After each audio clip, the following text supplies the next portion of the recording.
Hey, my name is ShawNshawN. I sell art on ShawNshawN.co and specials on eBay. Today we're going to review The Grudge.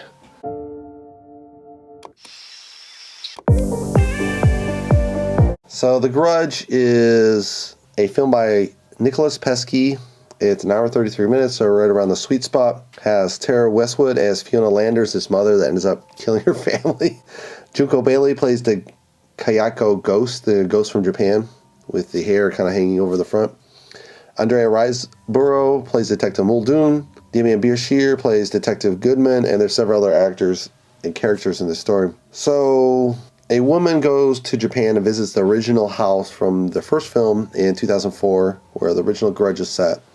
Comes back to the States, she moves in, and this ghost kind of follows her all the way to the States. So it slowly possesses her family, and then she kind of goes nuts, loses it, and kills her family off. Later on, this older couple move into the same house, and they start to be possessed, and then they call in a specialist, and then the specialist is like, man, you guys are crazy, what the heck is this? She tries to escape, she dies, and at this point, the detective, Muldoon, she finds this body of this corpse, and then she kind of gets into that backstory of those two different families, and the original detectives that covered the case, which one is her partner, Detective Goodman. So, she finds the body in the woods. She's like, oh, this is very similar to a case that we had before at this house. And he's like, don't go in the house. She goes in the house. And as she goes in the house, she checks out things. She hears noises. She doesn't know what it is. Later, she finds the original detective. He's totally lost his mind. And she tries to find out. He's like, burn the house down, burn the house down. And he starts investigating his other families that lived there. And they were killed off. And she's like, what? This is so crazy. And slowly but surely, the demon ghost is transferred to her own house and starting to haunt her. And so she has to figure out what to do to get rid of the demon in the end of the film. So from my analysis, this kind of seemed like a lot of stories put together. Just seemed like too many characters in the same story. I don't know if you need all those characters. They also had this really cool sense of the time between the living and the dead is blended in this house. This is kind of a cool concept, and they touch on it a little bit because they have kind of a flashback in the beginning of the film to the middle of the film. So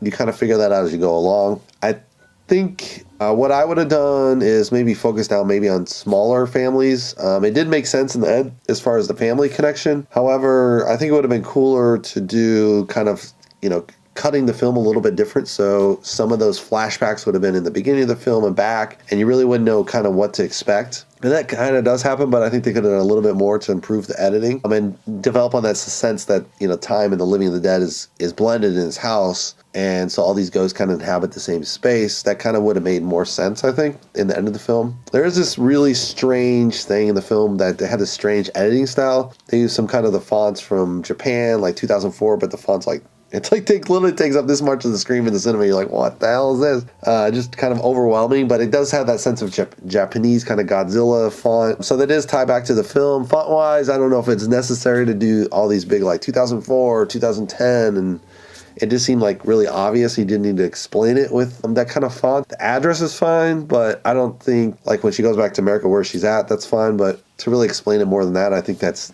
overkill. Another part of the film I didn't like was in the end of the film, the detective's back in the house, and she starts seeing all these different ghosts of the people that had lived in this house that were killed by the ghosts.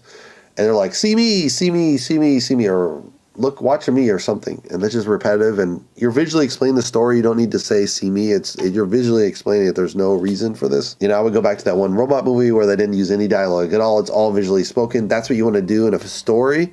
For film, it's just show it, don't tell it. There's no reason to tell it if you're already showing it visually. Just cut out the text. Doesn't add anything. Sometimes it's self-reinforcing, but in this case, I think it's just repetitive and doesn't add anything. But if you want to use it as foreshadowing, maybe, like you see me somewhere, and then you're like, oh, and then you look, and then, but it just seemed really silly. Another part in the film that I didn't like was they kind of have this short kind of storyline in the beginning. This is how the Grudge works, it's possessed or something. And you're like, all right, we already know that. Even if you didn't see the first two films, which I have, so I know this backstory. In this film, they show the crux scene of her going to Japan, coming back, the garbage is moving, so you know the demon is outside of the house physically.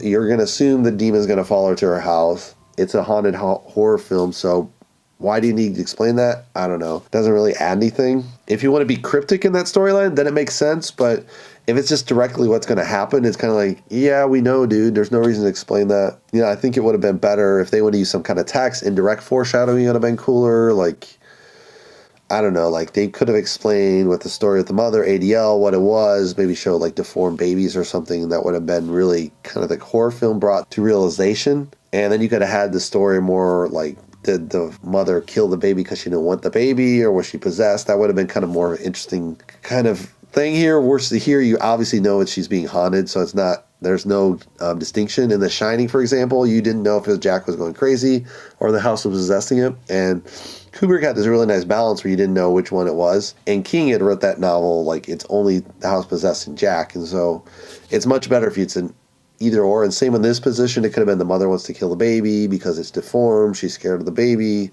la la la, and then maybe the ghost pushes her over the edge. That would have been, I think, a better cut of that section of the film, probably. The other thing I think they had, you know, I mentioned earlier, they had a lot of stories. I thought it was too many. I think what they could have done is they had this living dead thing in the house. In the end, is they could have used more flashbacks and forward flashes in the story to kind of cut with an editing style, so you didn't kind of know where you were time-wise. That would have been much cooler, I think, in the story, to kind of show that these kind of stories are overlapping each other because of the house and because of the demon, and it's kind of distorting the timeline. That would have made more sense, and they do that a little bit, but I think they could have done a little bit more, and then it would have made it more interesting why there's all these timelines, right? And then they come together in the end, which is fine, but they could have had it more disoriented in the beginning. I think they treat the audience too stupidly in this thing. They assume you just aren't getting anything, and like, let's write out the text.